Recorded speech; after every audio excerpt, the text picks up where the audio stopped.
chic. Freak out. Oh, freak out. You freak, c'est chic. Freak out. Have you heard about the new dance craze? Listen to us, I'm sure you'll be amazed. Big fun to be had by everyone. It's up to you, surely can be done. Young and old are doing it, I'm told. Just one try, and you too will be sold. It's called a freak, they're doing it night and day. Allow us, we'll show you the way. Aw, freak out. You freak, c'est chic. Freak out. All that pressure got you down. Has your head spinning all around. We are live over downtown Minneapolis where, yes, that is a protester in a Viking costume marching down the street doing the techno Viking dance. 15 ICE agents are on his heels, but look at this. He's pulling away. You know, what's so remarkable is we have the third largest reserve of oil in the world. We have all these other resources, and we have a federal government that has deliberately passed laws and policies to keep our oil and gas in the ground, holding back prosperity, depriving our children and grandchildren of a prosperous and happy future, increasing the cost of living. It's just spectacular. Why would any thinking people that have a choice, as Albertans will have in October when they go to vote in the referendum, not choose to seek prosperity and greater freedoms for their kids and their grandkids, their community, their neighbors? Oh, Joe, listen, I remember those clothes in the 70s. Antonella's in the chat room. She goes, woo, woo, the 70s. Gotta love it. Gotta love it. What a good show. Listen, it's all out there. So as I used to say all the time at the front line with Joe and Joe, they're piling up a big ribeye dinner. We got the ribeye itself talking about Trump and tariffs and the Supreme Court. But then we got the baked potato and we got the cream spinach and we got the cream corn. Susan Rice basically said what every communist revolutionary always has in their heart. When we gain power, we're going to kill you. She didn't say it like that. Oh, we're going to play that clip. And again, they're showing their hand, Joe. It's all out in the open now. Macron said freedom of speech is bullshit. I don't curse on the show. I'm only quoting Emmanuel Macron. The mayor who was handpicked to destroy the city of Chicago is going to let an institution after 103 years, like the Chicago Bears, leave. And because it's by design, and we're going to talk about that too. We're certainly going to talk about Canada and some of the stuff. I guess, Joe, they're bringing in Chinese military, all right, or some such thing up in Canada. Hey, by the way, as this is going live, did Canada and the United States play hockey? Yeah, US won, dude. One goal. US won. One goal. Now, nobody out there at the front line with Joe and Joe could get mad at Joe and I because the US won the gold. I'm assuming, Joe, they won the gold. Yes, they did. Shows you how behind the times I am. I don't even know that Canada's playing the United States. Yeah, it was on like early in the morning. I was getting bagels this morning, Eastern time. The game was on in the bagel shop. Hockey's one of the only sports in the Olympics that's worth watching. You know, I don't watch it generally. A big one. You don't watch curling? I never thought it was a sport. No offense to the curling people. No offense to the curling people. Guy's got a broom. He's sweeping the ice. I never understood that one. That's like, to me, like a drunken fraternity game, like curling. Like it's like, I bet you can't do this. Yeah, exactly. And the kid who just had 2 cases of beer says, "Give me that broom. Give me the broom, bro. Get out of the way. Move that thing down the ice." In the meantime, he slips on the ice and cracks his head. I got to say this just to put a finer point. The one thing I never got is there's shooting and there's skiing. But who decided to come up with the idea? No, it's another drunken, crazy person. Dude. Another drunken guy who says, "I'm going to ski and I'm going to pull out my gun. I'm going to ski with a gun on my back, and then I'm going to shoot the gun and then continue to ski." That's just another drunken man. That sport was created at like 2 a.m. after they just ate some Waffle House. Yeah, sounds like somebody Waffle House in Canada. I don't think. What's the big one up there? It's after some crazy, what's it called? Canadian hockey player who owns like a chain restaurant that basically screwed everybody during the COVID crisis. What the hell's his name? It's I'm like not. a guy's name. I can't believe I can't think of it. Let me Somebody in find. the chat room's got to tell us. Is that where they serve poutine? No, though they say they serve poutine everywhere in Canada, but this That's true. place. Let me see. I'm looking it up. What the hell? Somebody's going to. I can't believe I can't find Yeah, it. Carabini's in the chat room, by the way. He said you guys heard about Mar-a-Lago today. Yeah, pretty crazy, dude. That's his third So time. what happened? Let's start with that. What happened? Well, basically, like at 1:30 in the morning, some dude gets into like the inner compound of Mar-a-Lago. He has a gallon of gasoline and a shotgun. So the Secret Service see him. So they tell him to stop. He puts down the gasoline and he points the shotgun at them and they kill him. Again, a wasted life over what? Killing a guy who's managing the destruction of the United States of America brilliantly. I don't care what conservatives say anymore, and I don't care what Trumpers say anymore. He's the opposite of what I voted for. Now he's showing me that he doesn't give a crap, and that goes beyond abortion. That goes way beyond jacking up the military budget, $500 billion, all the things he wants to do. Did not give us a balanced budget. I can't wait to do my taxes to see that I'm going to get no difference between last year and this year. Trump's a disappointment, okay? So I don't know what these people are such in a tizzy about. I really don't, okay? He just got slapped down by the Supreme Court. This is worth talking about. Therefore, effective immediately, all national security tariffs under Section 232 and existing Section 301 tariffs, they're existing, they're there, remain in place, fully in place, and in full force and effect. Today, I will sign an order to impose a 10% global tariff under Section 122 over and above our normal tariffs already being charged. And we're also initiating several Section 301 and other investigations to protect our country from unfair trading practices of other countries and companies. Thank you for your attention. So Scott Jennings on CNN made a very good point. The next time somebody says that the Supreme Court is a wholly owned subsidiary of Donald Trump or something thereabouts, okay, I'm going to just point to this. This court hasn't given Trump everything he wanted, not even close. They did things that I don't even know that, let's say, for argument's sake, he had in his sights, like the Chevron deference and things like that. Things that really undid some really dangerous precedents in the past. This Supreme Court's taken it upon itself to do it. Didn't get any direction from Trump. On this, correct me if I'm wrong, Joe, on this, the court struck down Trump's tariffs, okay? Not the ones he just spoke of, the ones that were in place. And Gorsuch, and this is the double-edged sword, and this is what I'm going to throw over to you. Number one, they went against the president. Number two, I think he anticipated this because he just came out with that, and he's doing it under a different laws. Yeah, okay? It's different and set of different laws. rules. And Gorsuch didn't go against Trump. Gorsuch said to the Congress, "You're not doing your job." Like, he challenged them. He wasn't going against Trump as much as he was going against Congress, saying, "You're not doing your job."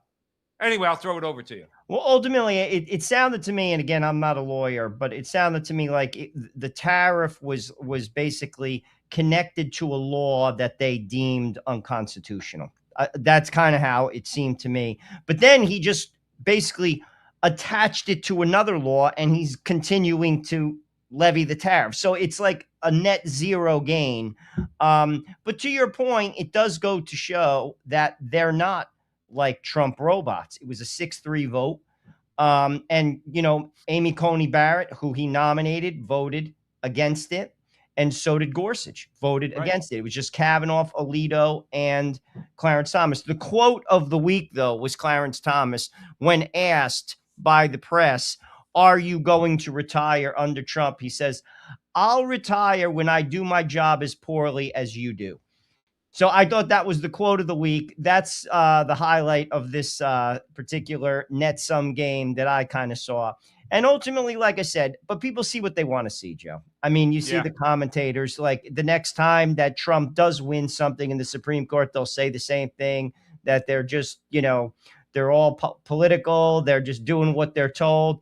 People, the human mind is incredible, to be truthful with you, Joe. I marvel at it sometimes, how irrational and inconsistent. No, I agree with you on that. Because let me go here. This is again, this and we're gonna, it speaks to this. We're gonna play Susan Rice in a little while. What's going on with the SAVE Act?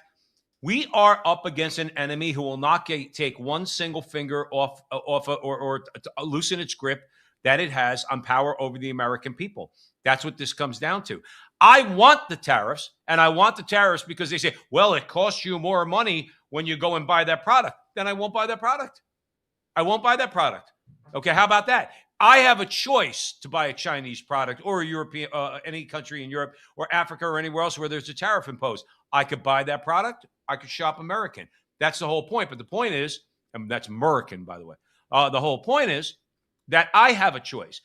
I don't have to spend that tax. I don't have to pay that tax if I don't buy that product. I have a choice in the market. That's the whole purpose of a tariff, to try to, number one, have other countries have their prices where our prices are by the use of a tariff.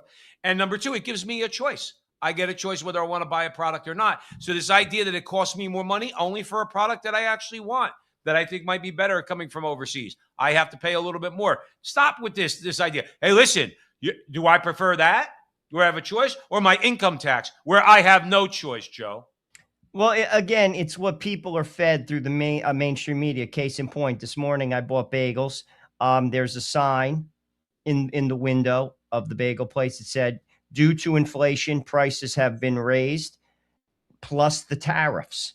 How are the tariffs? I mean, I don't buy the ingredients for bagels, so maybe they have something there. I don't know.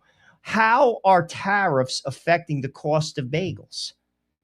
Well, that's a business owner, I think, that thinks his customers are stupid. Well, no, but here's the thing. That is what is being told to them through the media. And people believe it.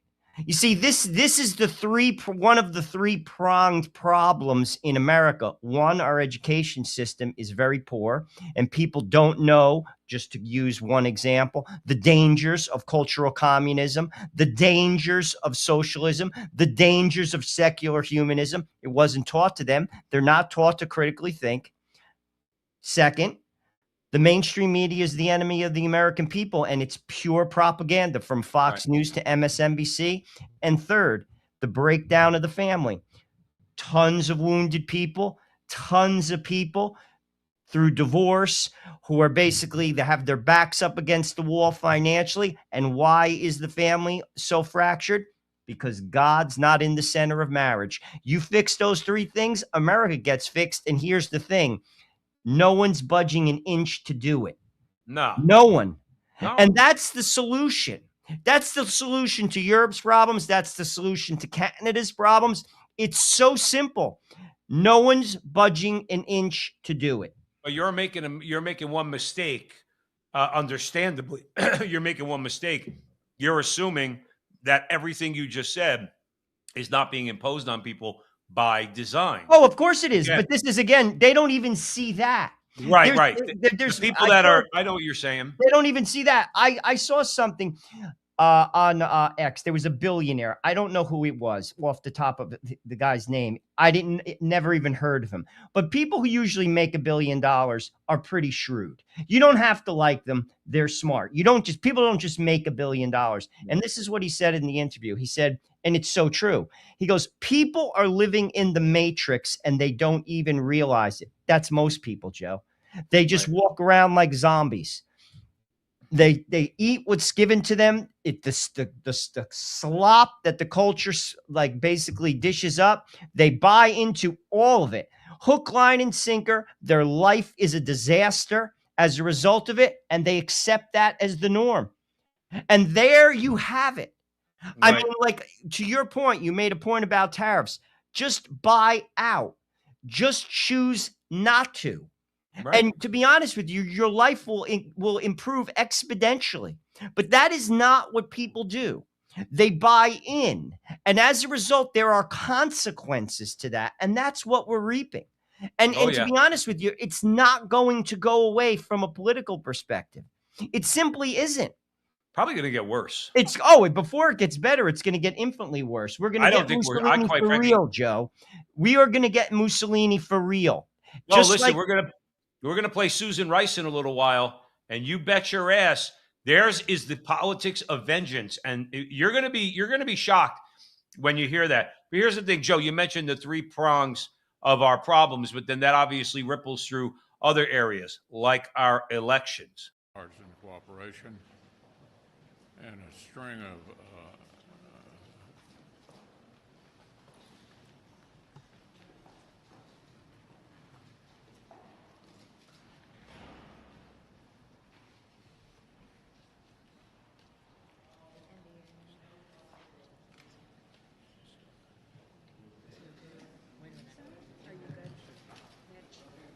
Okay, Mitch. Anything else you want to say, or should we just go back to your office? Do you want to say anything else to the press? Go ahead, John. I'll take it. Let's go back to you. Go ahead, John.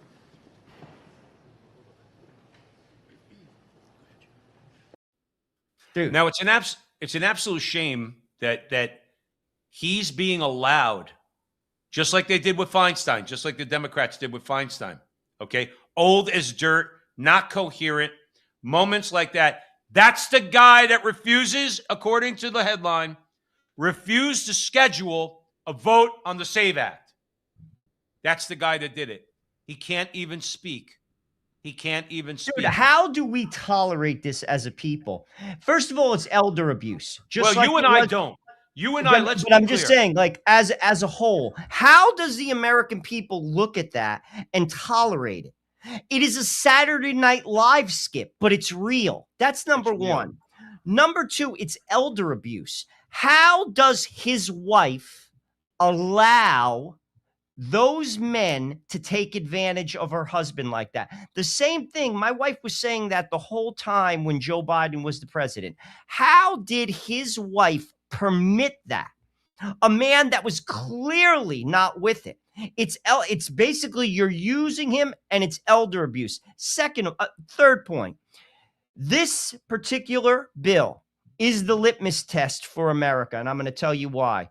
Any person that opposes it, it's not political. It's pure common sense. It is pure common sense. Mendani in New York is basically subcontracting people to help with the snow removal. He's requiring 5 forms of identification to remove snow in New York City.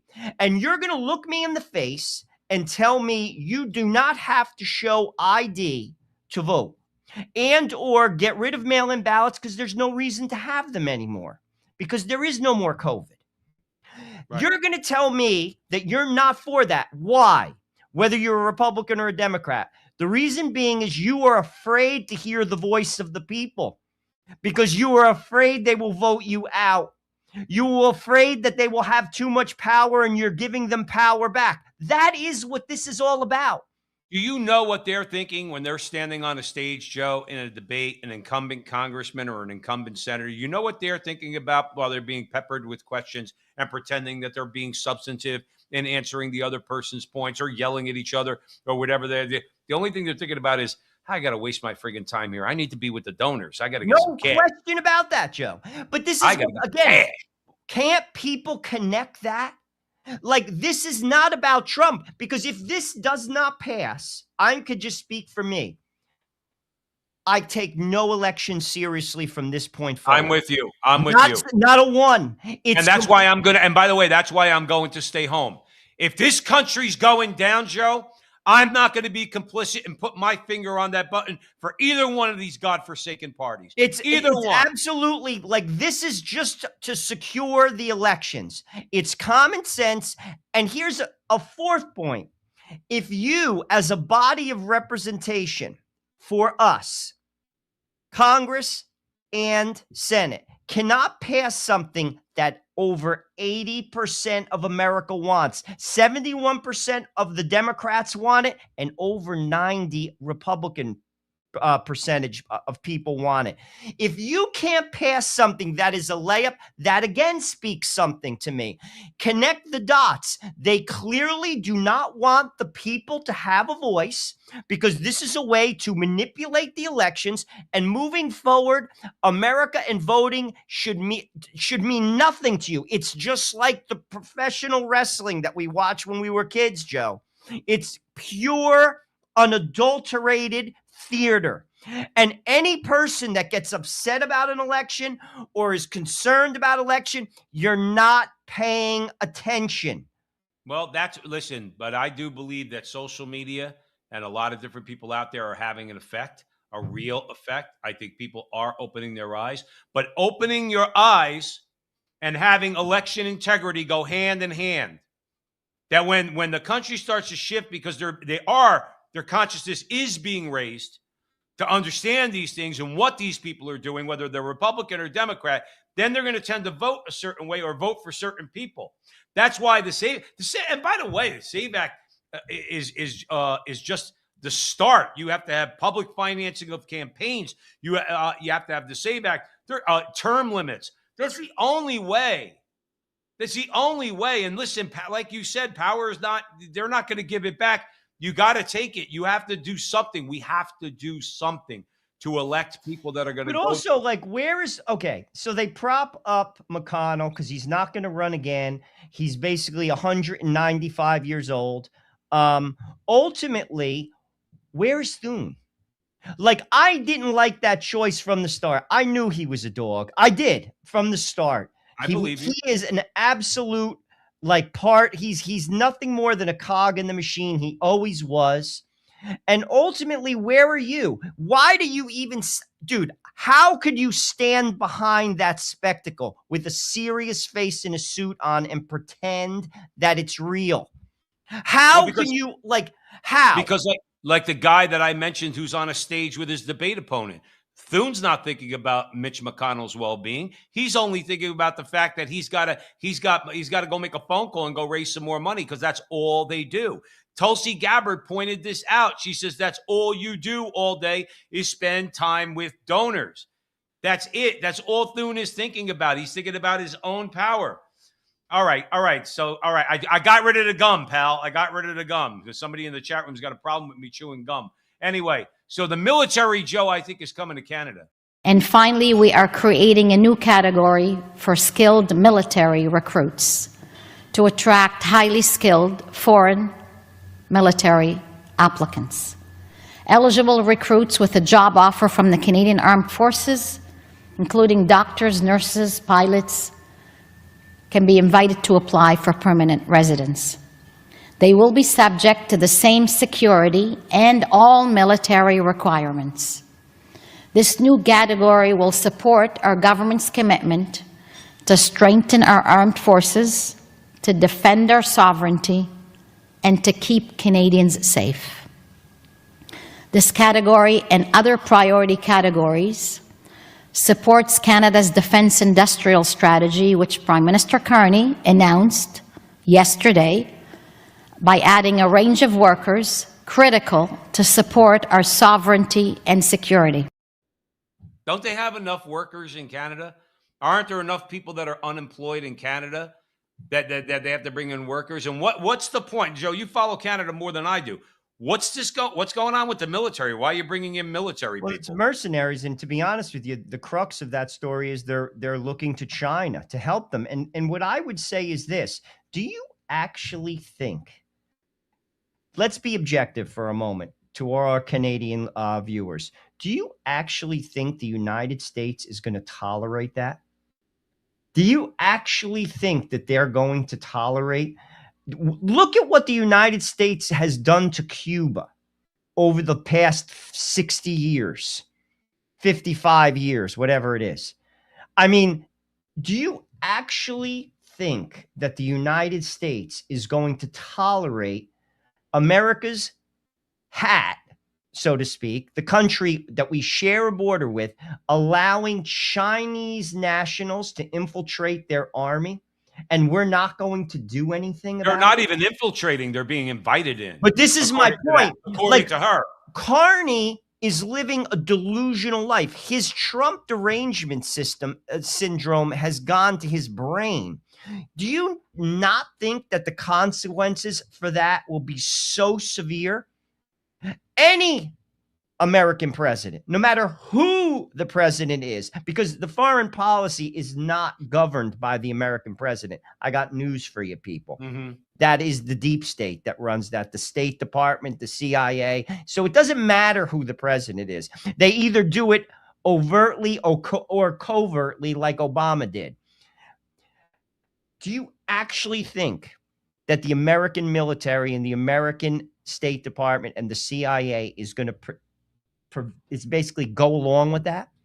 I mean, this guy has done so much harm to Canada. So much harm to Canada. It's absurd. It's actually sad, to be honest with you, to see how, and it should be a lesson. It's another lesson for the world, which will be ignored, as Venezuela was ignored, as so many other countries.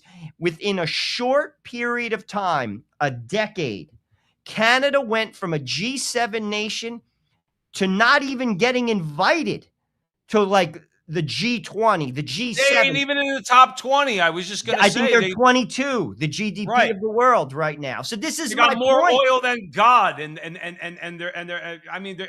they're doing this. It's so it's just another lesson if for people who have eyes to see, who study history, to watch a country get destroyed, the quality of life, the middle class disappearing, the amount of homeless people, the amount of people who are eating at food banks. It's unbelievable. And his insanity continues. This is a crazy move, which will backfire, if you tell me. If you ask me. It's going to backfire like nobody's business, because America will never tolerate China infiltrating the Canadian army. No, never. Listen, I hear you. I mean, like you said, we need more sane voices out there. 600,000 people in 5 years is like adding half the city of Calgary or Edmonton in 5 years. Although sustainable immigration has always been an important part of our provincial growth model, throwing the doors wide open to anyone and everyone across the globe has flooded our classrooms, emergency rooms, and social support systems with far too many people, far too quickly. As just one example, our student population has skyrocketed by more than 80,000 students in just the last 4 years, and more than 140,000 students now having English as their additional language. Is it any wonder that our teachers and students are struggling so much with classroom complexity and crowding? Now, real quick, compare that to this guy. The campaign has put forward the essential role of public ownership to double down on the things that make Canada, Canada, not just our healthcare system, investing in the care economy where more than 3 million people, mostly women, work in long-term care, in childcare, in healthcare, and education, a public option for groceries, cell phones, internet connection, a public bank through Canada Post and postal banking. These are measures emphasizing the responsibility of the government to step up and govern and use our public resources in the public interest. Not everybody on this stage is willing to go there, but that's the only way that Canada can build a Trump-proof economy. What did he just say? Pure communism. That's what I was going to say. He's talking about that's not governing, sir. That's government ownership of the means of production. That is not the same as governing. I don't want you to manufacture cell phones. Why? So you could let me not curse. So you could put a chip in it. So you can maybe hear my conversation. You think I trust you? Or to filter it, to filter what you could check. To filter what I could see. Oh, it's cheap and you can have this luxury and it's not expensive, but you can't go on Joe Rogan. And you can't go on Tucker Carlson. And dare I say, you can't listen to the front line with Joe and Joe. You can't listen to any of that stuff. But you'll be able to call your mom. Okay? No. Public option for groceries. Do you understand the shortages? Do you understand basic economics? Unless they plan to kill everybody or enslave people or torture them into subservience. Okay? The bottom line is this. What do you think happens when you impose these measures, sir? Scarcity. That's what happens. The shelves go empty. That's what happens. People go hungry, you idiot. And that's what he is, idiot. I don't understand. Like I said, some of these things, Joe, I understand one person sitting across from me, if they're a Democrat and I'm a Republican, and they might want to raise taxes on people who make more money. And I could sit there and say, that's not an irrational position. It's rational, but I disagree with it. But I can explain my position. They can explain theirs. It's a rational discussion. How do you reason with these people? Well, you can't. He's an opportunist, Joe, and he sees a void and he's filling it. Just like Mamdani. Like Mamdani. Bingo. He is an opportunist. And frankly, in the process, if he was elected, he would get rich and everyone else would get poorer. And again, that's just history repeating itself over and over and over. When will people learn and connect the dots? There is not the answer, what that man is saying. And as far as Danielle Smith talking about unfettered migration into any country, that is the playbook. And the playbook was written because of Brexit, because the UK allowed the people to voice their opinion through a vote, a legitimate vote, and they wanted out of the EU. And they could never let that happen again. So instead of taking away the vote, they masquerade the vote with a Trojan horse. They bring in new people and give them stuff. And in the process, we vote, but we're basically buying the vote for people who are so thankful to come in, and they steal your country from you. That's the playbook, and it's being used across Europe. It's being used in Canada, and they're trying to do that here, and that's why they won't pass the America Save Act. And that includes Republicans, because they are not interested in giving voice to the American people. The Democrats want to keep going further left. If you had the SAVE Act, here's the way I see it. The Democrats want to keep going further left, and they want to know that their elections are rigged because they have all these foreigners that are going to vote for them. So we know what they want to do. Republicans don't want to go full America first, in my opinion. That's why they don't want to pass the SAVE Act, because if you had the SAVE Act, then there's integrity in the elections, okay? What we're going to tend to do is vote people out that, for me, are not going to put other nations first, other interests first. They're going to put our interests first. Guess what? Ted Cruz will be on the hot seat then. But that's why they're not. That's exactly why they won't. And vote John Thune also. Joe, that's why they're giving power. Trump is trying through the SAVE Act to give power back to people, to basically legitimize the vote, to put controls, basic controls, common sense controls. This isn't a political discussion. It's common sense. And they don't want it. Notice the people want it, but they don't. So who is their constituency? Again, let's connect some dots. It's not the people. No. You see, this is where I don't understand the human mind here. I can't understand the human mind here. How can't you see this, America? That you're not the constituency, the donor class is. And the donor class is not interested in giving power back to the American people. They're not. They're trying to usher in a modern day feudalism. That's what globalism is, people. Eliminate the middle class. You will own nothing. 50-year mortgages. You lease everything. You rent everything, and you pay interest on everything. That is feudalism. You are nothing more than a serf, and that is what the elite class wants. Right. They don't want to empower you. They sure as heck don't want you to know the truth through unfiltered news, and they sure as heck don't want the vote to be real. And that's what we should be getting from this, but we're not. We're just think it's another, it's just Trump. I'm not voting for that. He's Trump. They're disempowering you. Right. And that's going to continue no matter who the president is, no matter who the senator is. And I'd like to tell some of these people who vote for the left for abortion and support of transgenderism and everything else, I would say, listen, when my belly's empty and your belly's empty, they're not going to give a shit about about your view of abortion, or I supported you on these things. No, you starve too, sweetheart. You're going to starve too.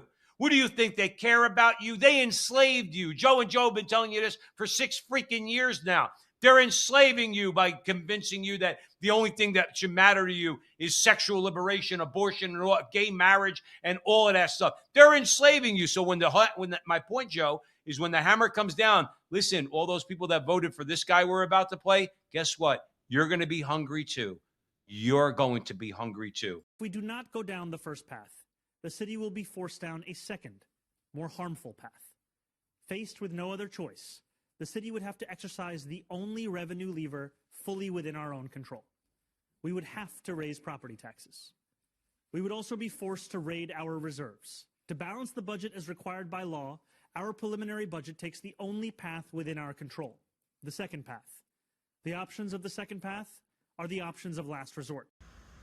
Oh, it's getting spicy out here. This is not politics. This is a high-stakes power play. Mayor Mamdani said if Governor Hochul don't tax the rich, he'll raise property taxes by 9.5%. But that's not all. He's also talking about tapping retiree funds and dipping into New York's rainy day fund. Let's think about that. Retiree fund, property taxes, emergency reserves, all on the table. Now, understand the chess move. Hochul has an election this year. So Mamdani frames it like this. If you don't tax the rich, you're protecting them. That sounds great in the headline, but here's the trap. If Hochul refuses and calls his bluff, then he has to follow through. Homeowners get hit for 9.5%, and when property taxes go up, rent goes up. There's no such thing as a landlord absorbing 9.5%. That bill gets passed down straight to working families. And let's talk about retiree funds. Those aren't slush funds. That's deferred compensation. That's people who already worked 20, 25, 30 years. Now you're balancing today's budget on tomorrow's security, and the rainy day fund, that's supposed to be for emergencies, recession, crisis, disaster. You don't drain it for political leverage. So ask yourself, is this fiscal responsibility or election year pressure tactic? Because if Hochul folds, he looks like the hero. But if she doesn't, and he executes this plan, he owns the consequences. You cannot talk affordability while making housing more expensive. You cannot say you're protecting workers while touching retiree money. And you cannot claim stability while draining emergency reserves. This is political chicken. And the people in the middle, homeowners in this city, renters in this city, working families in this city, retirees who already gave their body to the city. If this backfires, the political class will survive, but the middle class won't. Watch the game carefully because somebody's getting exposed, and it may not be who you think.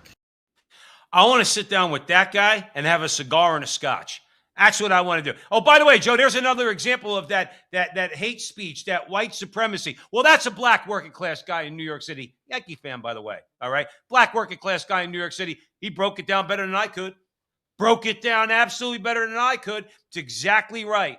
It's exactly what your landlord's going to what? Not raise your rent when his property tax goes up 10%? Are you smoking crack?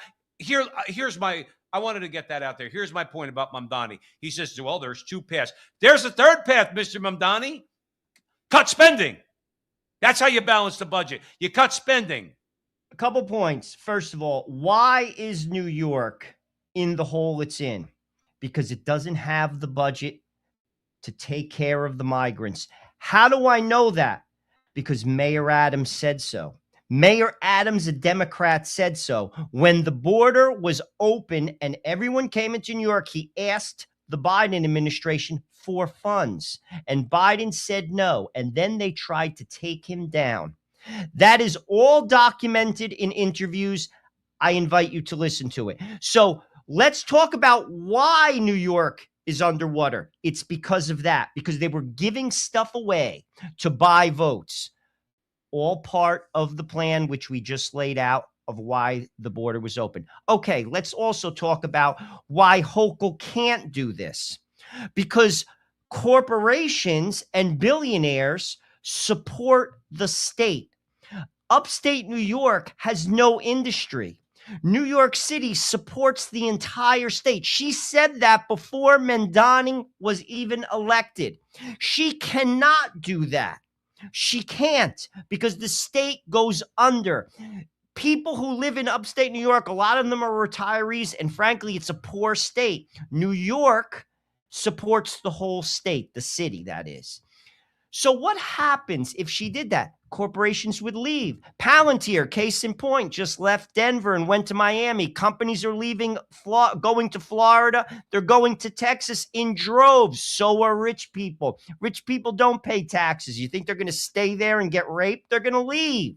Right. So what does he do? He raises the taxes on the middle class and he destroys the city.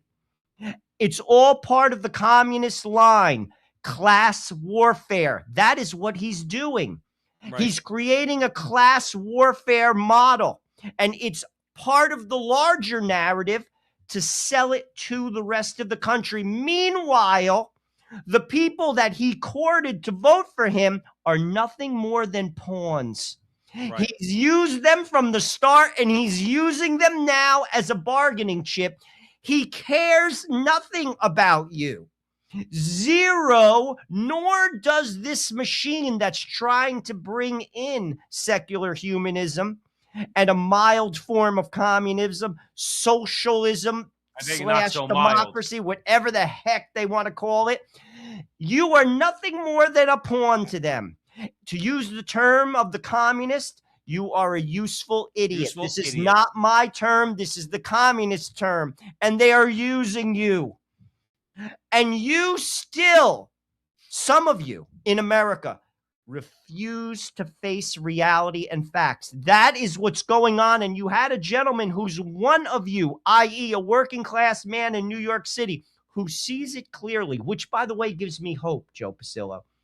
That video, when I saw that, gave me some hope that a normal person does see what's going on, because that's exactly what's going on. No, I agree with you 1,000%. The interesting part is Mamdani's aide that sent out a video right after he got elected talked about how we have to rethink private property. And, you know, and everybody out there at the front line with Joe, and Joe knows where she was going with that. But see, here's the thing. They're not going to abolish private property. Right, Joe? In other words, like, and this is where that woman ties into what Mamdani wants to do. They're not going to abolish private property, but they're going to make owning something intolerable, financially intolerable. Well, that's what happened in Canada. The middle class can't buy a house in Canada anymore. It's completely out of reach. That is what happens all over the world. Even in like very, very modern countries in Europe, middle class people don't own anything, dude. No. Go to like Italy. You go outside of Rome and take a train. When I was in Rome for my honeymoon, we went to Assisi, 2 hours outside. You get on the train, very quickly it gets very poor. Very poor. Very, very poor. Go to Madrid, go to Paris, go to Lisbon. Go to these are major cities in the world. Very quickly it gets very poor. They don't own. This is a unique situation in America where a working class person, or it was in Canada, it's gone, where a working person, a teacher, a cop, a truck driver, owned a house. That does not happen anywhere in the world. Mm-hmm. It happened here, and they're taking it from you. Right. And they have no problem taking it from you. And you go from that. Now, here's my dilemma. Not really a dilemma, but I've said I'm at the front line with Joe and Joe before. I'm calling for the abolition of not only the personal income tax, but also property tax. There needs to be cases brought to the Supreme Court that would argue that those represent an unreasonable search and seizure by the government of your property. I don't know why, because to me, maybe I'm just stupid. Maybe I really am stupid. To me, that's a no-brainer. You're taking money out of my paycheck before I spend a dime on myself and my family. How is that not an unreasonable search and seizure? I buy a house, I'm already paying usurious compound interest, which is bad enough. I don't even own the friggin' thing. After 12 years of a 30-year mortgage, I still only have about 20 or 25% equity in the house, but I'm paying the full bill on the property tax, and the property tax recurs every single year. It's unreasonable seizure of my property. So that even if it's paid off, if I have a $500,000 house in Essex County, New Jersey, that's paid off, I'm still getting hosed for $15,000 a year. And if I don't pay the $15,000 a year, my house gets confiscated. The government can force me to sell it to pay the tax bill. So DeSantis, who we're about to play for you, is on the right track. But Governor DeSantis, it's not enough. It's a start, but it's not enough. Property taxes now, if you can't get some other tax increase from the governor, what are you doing with property taxes? You're going to phase them out completely? Well, first of all, Didn't he run on affordability? How is it more affordable to raise property taxes on working class people? I just don't understand that. So what we're working through, and we got to work with the Florida legislature, is phasing out the property tax for Florida residents and their primary, what we call a homesteaded property. And the way it works in Florida is that's about 1/3 of all the property tax revenue because, you know, these local governments are taxing investment properties, snowbirds, second, third homes, businesses, all those other things. And so the context of this is in 2019, local governments in Florida brought in $32 billion in property tax revenue. Now they're bringing in $60 billion. So if you go back to that 2019 level of spending, you give them population growth, you give them the inflation, even add a couple percent a year on top of that, you're not even close to $60 billion. So they're obviously getting a lot of this because property values have gone up. A lot of people moved to Florida, particularly during the COVID era, but people need relief. And what's happening, Joe, is you've got older people that have been in their home for a long time. They've had protection against valuation increases for 30 years. They're not downsizing because if they go from a 3 or 4 bedroom home to a condo, the tax basis is going to be so much higher that they can't afford it. So that hurts young people having access to be able to do it.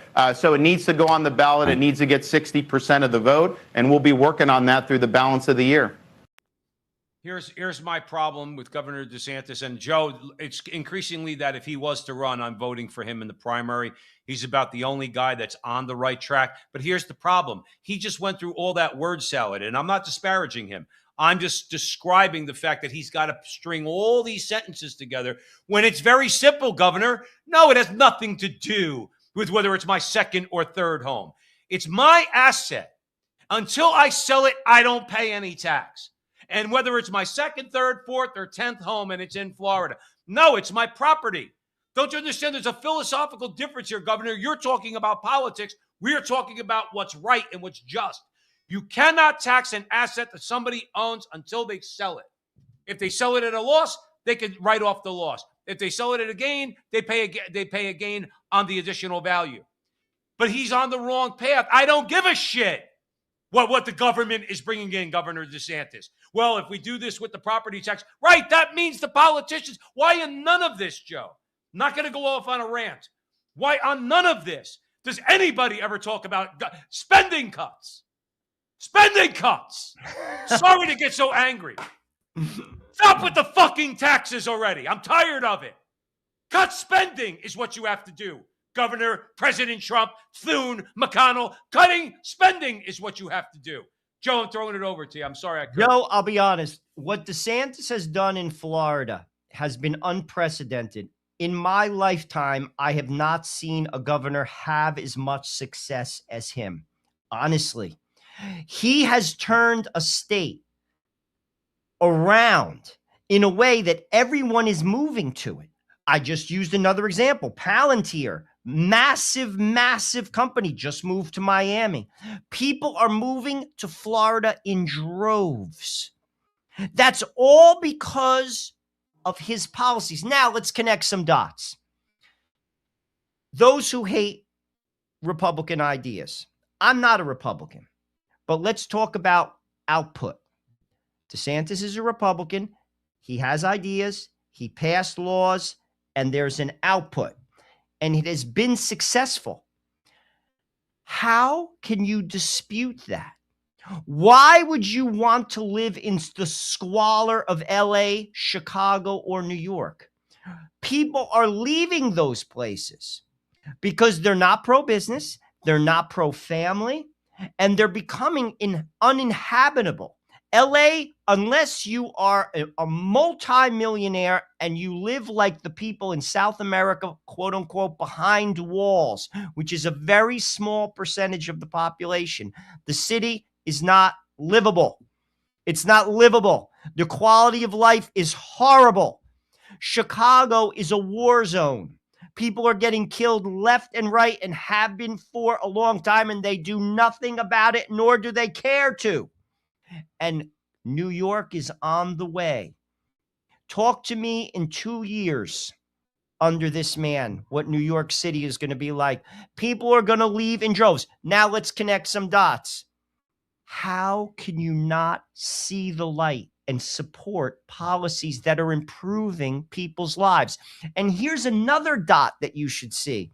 All the virtue signaling with all these quote unquote liberal CEOs, what are they doing? They're moving their business out of liberal states and moving them to states like Florida. Right. Because they're agnostic. They don't care about the quote unquote virtues that they're basically putting forth and pretending like they do care. They care about the bottom line.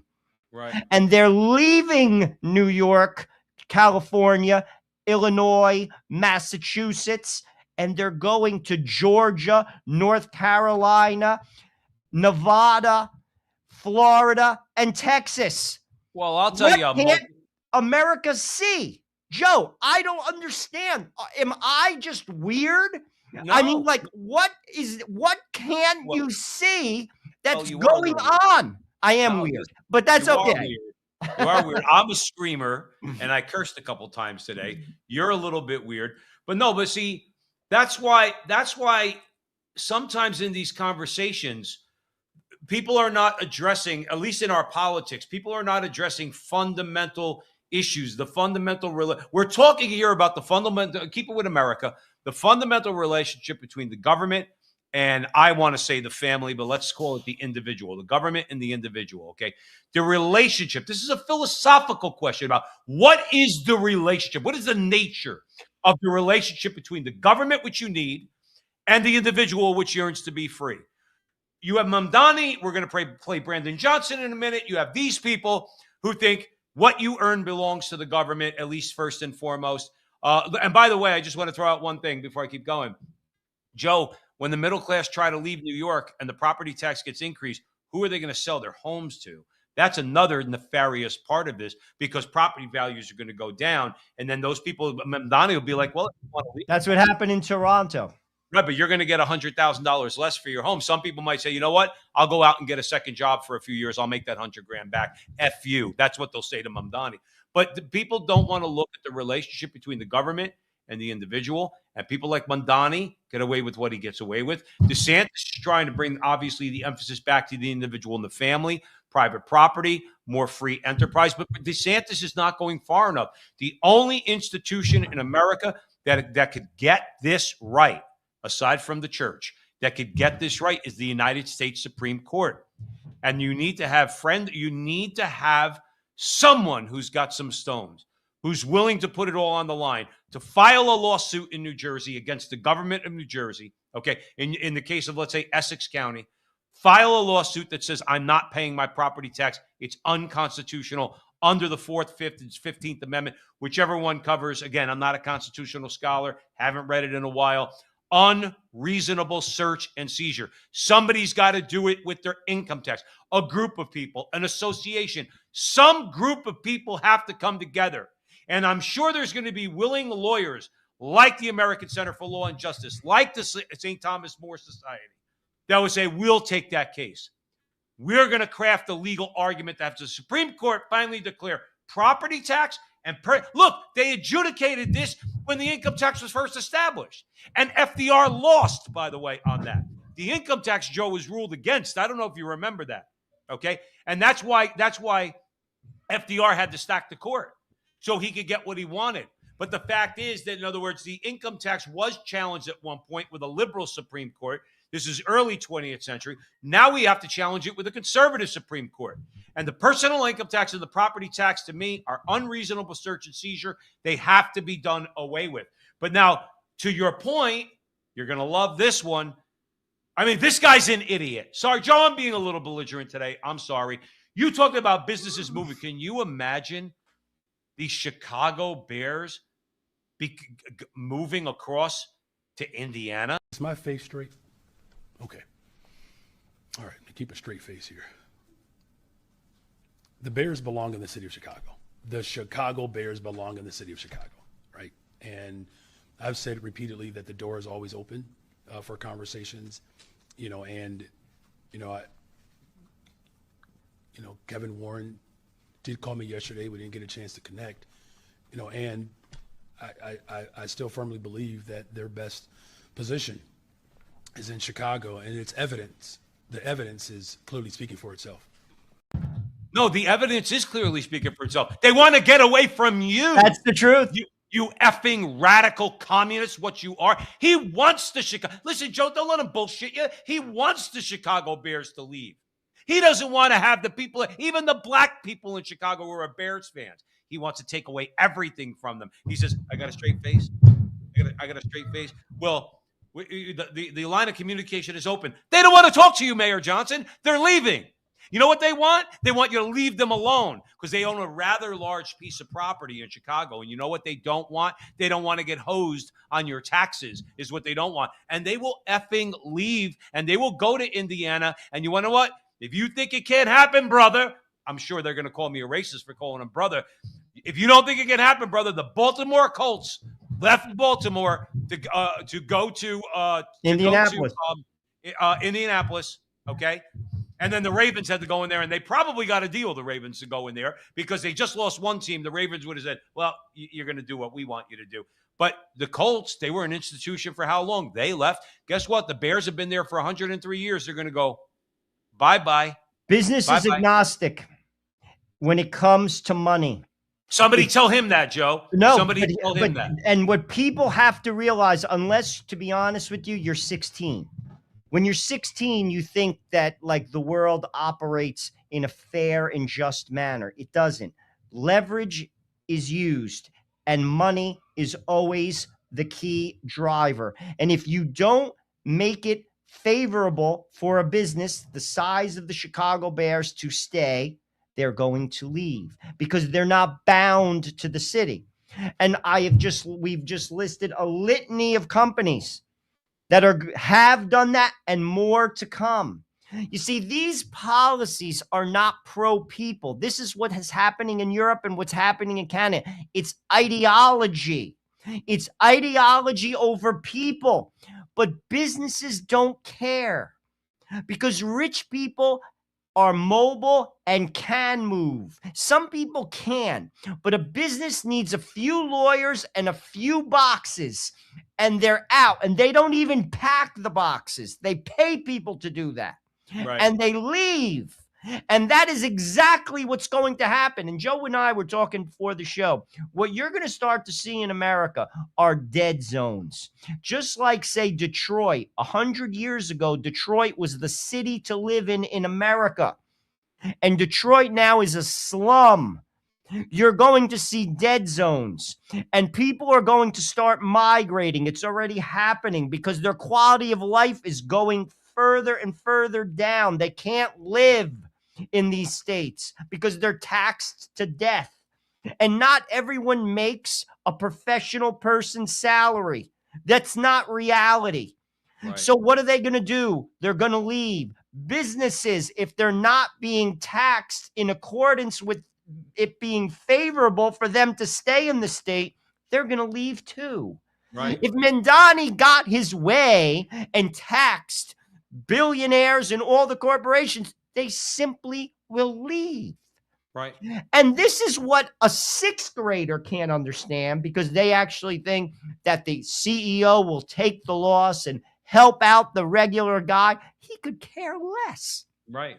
So the politician has to walk the fine line, tax them just enough to keep them there, to keep the middle class there too, so everyone benefits. That's you can't do that because he's an ideologue. If you want to take over everything, because he's an ideologue and he doesn't care about people. And this is what, again, people have to step back, take off their political hat, and look around.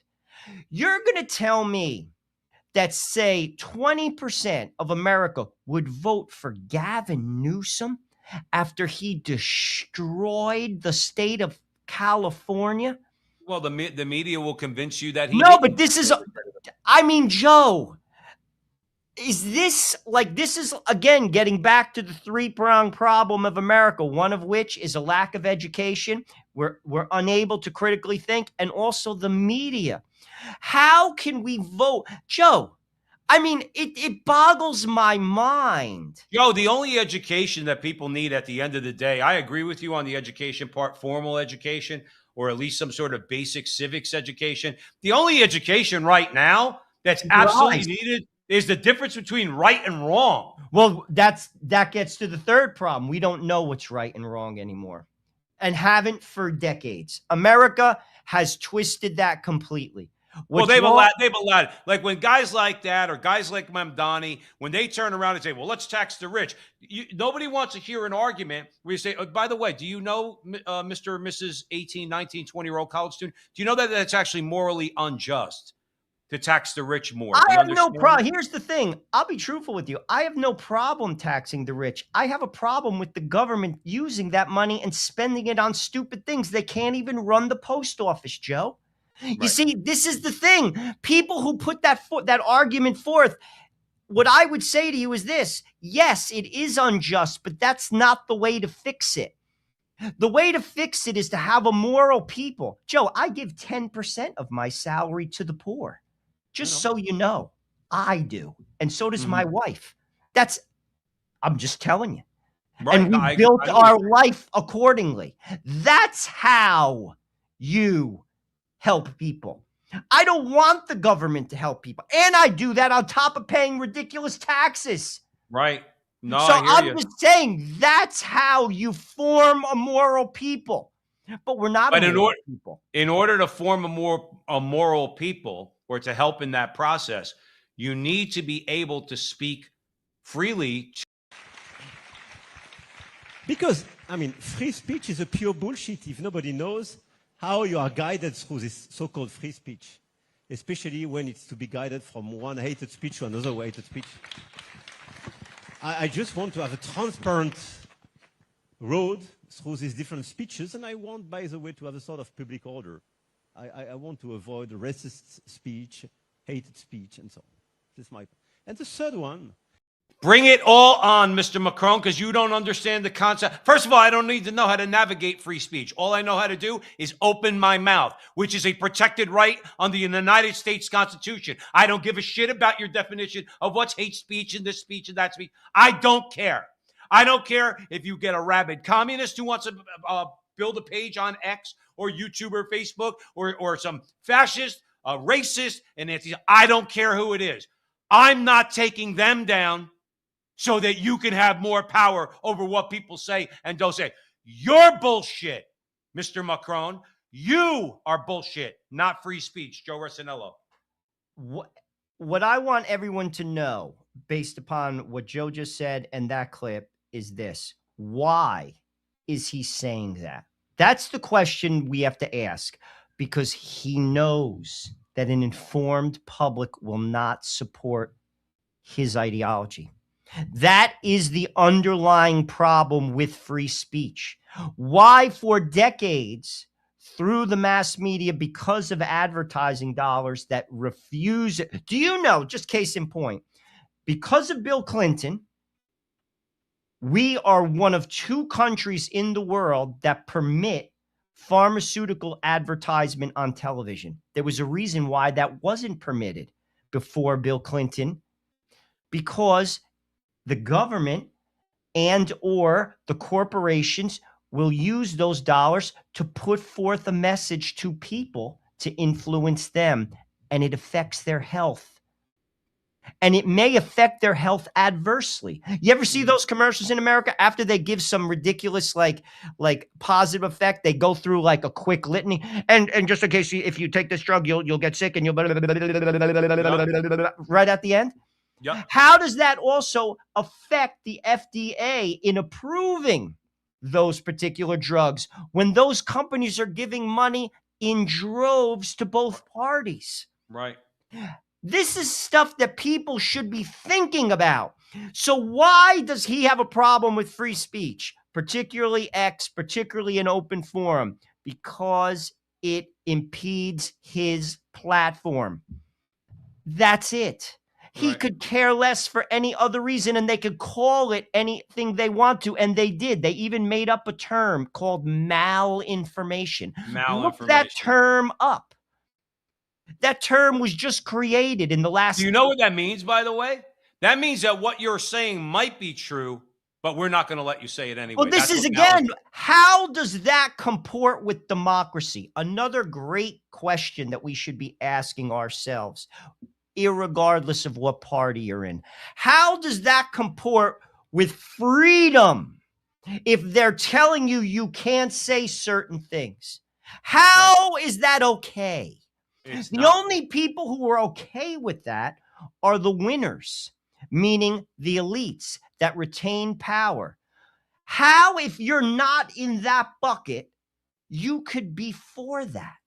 How can you convince yourself and twist this idea in your head because you hate Donald Trump? You do realize that eventually it will be used against you. How could you possibly not figure that out? Right. Right. No. Well, listen, I honestly don't know how like he can actually get away with that. And again, it all has to do with the media. Let's move on a little bit because we got to get to this. Susan Rice just basically told you what the game plan is once they get power. When it comes to the elites, the corporate interests, the law firms, the universities, the media, I agree with you, Preet. It is not. It's not going to end well for them. For those that decided that it was, that they would act in their perceived very narrow self-interest, which I would underscore is very short-term self-interest, and take a knee to Trump. I think they're now starting to realize, wait a minute, this is not popular. Trump is not popular. What he is doing, whether on the economy and affordability or on immigration now, is not popular. And that there is likely to be a swing in the other direction. And they are going to be caught with more than their pants down. They're going to be held accountable by those who come in opposition to Trump and win at the ballot box. And I can tell you, Preet, as I talk to leaders in Washington, leaders in our party, leaders in the states, if these corporations think that the Democrats, when they come back in power, are going to, play by the old rules and say, oh, never mind, we'll forgive you for all the people you've fired, all the policies and principles you've violated, all, the laws you've skirted. I think they've got another thing coming because, just like when Trump thought, okay, I'll redistrict and the Democrats won't have the guts to play hardball. They're going to be surprised. Democrats have had a belly full, and we're not going to play by the old set of rules when these guys are playing by a very different set of rules. We're going to play by the law, but we're not going to violate the law. Let me stop it there. She's not going to play by the law. What you I know. see She there, almost said that. She almost slipped. We're not going to play by the rules. She almost right. said They're it. not going to play by the rules. Let me tell you something. They're not. But first of all, Democrats never play by the rules. See, I'd like to tell Susan Rice if I saw her today, I had a belly full of asshole Barack Obama for 8 years and people like you. So my belly's full of your nonsense too, Miss Rice. Okay. But what kind of threat is that? Remember when the communists came into power in China during the Cultural Revolution? Okay. What'd they do? She mentioned the universities. They took all the professors, all the educated people. Joe, they marched them up and down the street with dunce caps on. That's documented. That's what they did. Mocked them in public. That's what she's talking about. She's talking about using the federal government. In other words, if conservatives don't get their head out of their butts and do something about these people and pass the SAVE Act so people like that don't get in power again. Joe, this is an example. She is a vicious Marxist revolutionary. That's what Susan Rice is. She's not a learned woman. She's not a heartfelt woman. She's not a thoughtful woman. She is a vicious communist revolutionary who is not going to be tolerant of anybody who goes against her. Forget about supporting Donald Trump. That has nothing to do with it. What a lot of people don't do is they don't support people like her. They certainly don't support Barack Obama. What is she going to do to the 20% of black men that voted for Donald Trump? What is she going to do to those guys? She could put those people in prison? Those guys? She is a vicious, dangerous woman, and people need to see that. Ultimately, that is a threat, and Trump called her on it. Trump it came out today, actually, on Truth Social, was posted on X. He's calling for Netflix to fire her or there will be consequences. You see, Fire her. yes, Fire her. yes, that was posted today. We'll see if they comply. My guess is they will fire her because, to be honest with you, because they don't care. They care Well, she about. just threatened people, Joe. But this is my point. This is where we're at, people. America right now, if you ask me, what is going to happen is this. The ping pong ball is going to continue to flip. We're going to go from one more radical person to the next. You talked about Barack Obama. Barack Obama created Donald Trump. Because Barack Obama was Barack Obama, you got Donald Trump, who came down that escalator in 2016. And then Joe Biden comes along. And that is why you have Donald Trump again. So what's going to happen? I don't think they're going to win the next cycle, to be honest with you. I think it's either going to be J.D. Vance or Ron DeSantis. I don't think America will vote for a Gavin Newsom or a Kamala Harris or AOC or a Pete Buttigieg. They don't have anybody. But eventually somebody is going to surface, and they will fool the American people as Barack Obama did and as Joe Biden, who was nothing more than a Trojan horse, Uncle Joe, middle of the road Joe, sneak him in and then go far left. That was the game plan, and it worked for 4 years, but America was onto it quick, and they threw him out. The ping pong ball is going to keep bouncing until a crisis happens, and whoever is in power during that crisis is going to take advantage of it, just like Bush took advantage of 9/11 and created the Patriot Act and took away your privacy, America. I hope you realize that. That was slipped in to the Patriot Act. They could look at anything without a warrant. That was because of the Patriot Act. Well, there is going to be a crisis, whether it is manufactured or it's organic. And then you're going to get Mussolini. Trump isn't Mussolini. He's coming. Let's look at history. That's what Napoleon did after the French Revolution. That is what Putin did after Russia collapsed and there was chaos for 20 years. That is what Franco did. That is what Pinochet did. And that is what the president of El Salvador just did. He was elected and he arrested 70,000 people. Yeah, 70,000 people within the first 6 months. Right.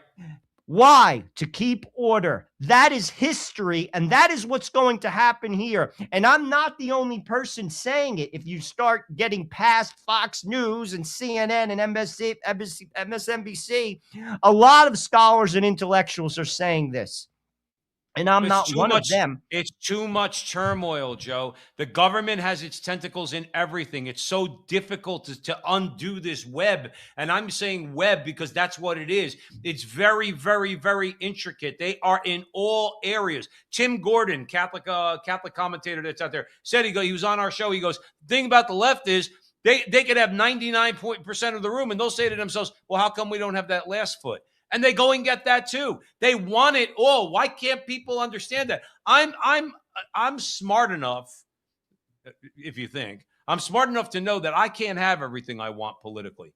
I know that. Well, okay? We'll never have that as Catholics. Here's the thing. I don't expect it either. I don't expect I'm going to get everything I want. Okay. But what I want is at the very least some effing sanity in this country, and we don't have any. Well, Joe, you're right. And that's why Mussolini is going to come. And you're right, because eventually that's what they're trying to do to create chaos in the cities. Not basically when criminals get picked up by the police, they don't try them, they put them out. Mindani's talking about cutting 5,000 more police officers. De Blasio cut the police budget by $1 billion. Right. They're trying to manufacture chaos, which basically will make people say, here's my power. And I've even heard people say this. I just want to live my life. Here's my power. Take it. Just make sure everything's okay. They're never going to give it back. You see, that is what's going to happen. And it's a toss-up who's going to be the Mussolini, whether it will be someone on the left or someone on the right. But that is the person who will bring order through a totalitarian action. That is what Putin did. He brought the oligarchs to heel. He took down the organized criminals who were running the country. Yeah, but the people were in favor of that, though. And that is what will happen here, Joe Pasillo. Because I'm in favor of that. I'm in favor of but order. we don't know where it's gonna land. It may be the left that does it. And listen, and if that's the case, I'm just being honest. You see, that's the scary part. It may be the left that does it, or it may be the right, but that's the danger. And I've heard intellectuals who I don't agree with, like Cornel West, who just was on CNN. He said that to that whole roundtable that's chaired by that Abby Johnson girl. He basically was like Abby Phillips. Abby Phillips. He was basically like, we're going to lose the democracy. And they all were silent. No one said a word because they're, I think, smart enough to know what he's saying is right. Right.